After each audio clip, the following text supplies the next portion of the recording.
Inicia con un cosquilleo en la garganta que se convierte en tos. Tus músculos comienzan a doler, te pones irritable y pierdes el apetito. Es oficial, tienes gripa.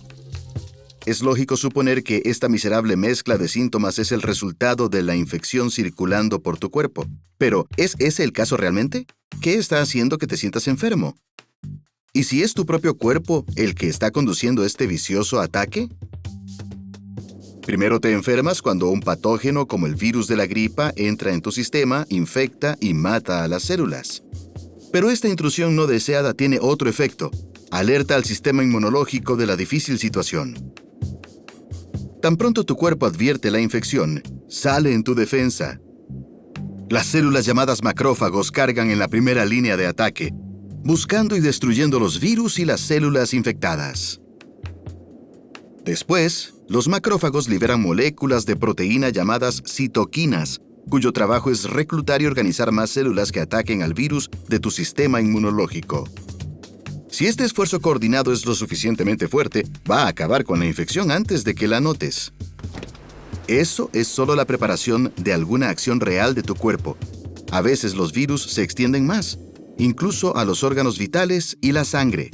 Para evitar este destino a veces peligroso, tu sistema inmunológico debe lanzar un ataque más fuerte y coordinar su actividad con el cerebro.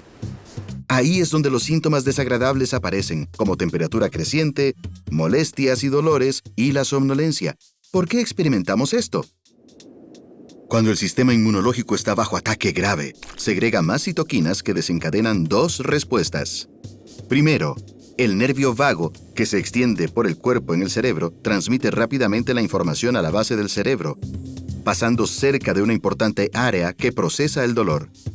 En segundo lugar, las citoquinas viajan a través del cuerpo al hipotálamo, la parte del cerebro que controla la temperatura, sed, hambre y sueño, entre otras cosas. Cuando se recibe este mensaje, el hipotálamo produce otra molécula llamada prostaglandina E2, que se arma para pelear. El hipotálamo envía señales que indican a los músculos que se contraigan y causa un aumento de la temperatura corporal.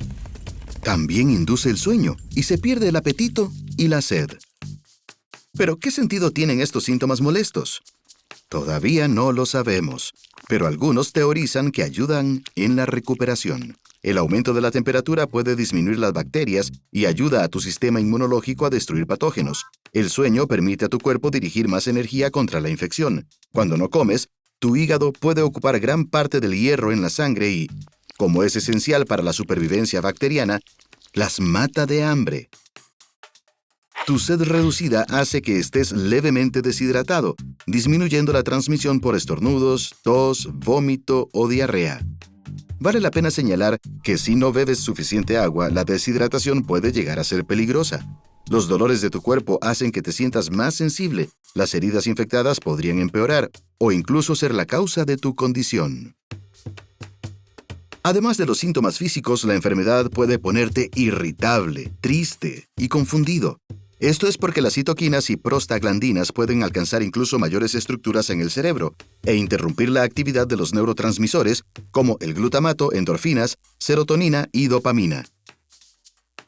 Esto afecta a áreas como el sistema límbico, que supervisa las emociones, y tu corteza cerebral, que influye en el razonamiento. Por lo que es la propia respuesta inmune del cuerpo la que produce gran parte de la incomodidad que sientes. Por desgracia, no siempre funciona perfectamente. Millones de personas en todo el mundo sufren de enfermedades autoinmunes en las que el sistema inmunológico ve amenazas en señales normales del cuerpo, por lo que el cuerpo se ataca a sí mismo. Para casi toda raza humana, millones de años de evolución han afinado al sistema inmunológico para que funcione a favor nuestro y no en contra. Los síntomas de nuestras enfermedades son molestos, pero en conjunto significan un proceso antiguo que continuará protegiendo nuestros cuerpos contra el mundo exterior en los siglos venideros. ¿Alguna vez sientes como si no supieras suficiente sobre tu cuerpo? Suscríbete a este canal para aprender de todo, desde la calvicie o el crecimiento muscular hasta ¿por qué nos sale pelo en lugares tan diferentes? Mantente conectado y curioso.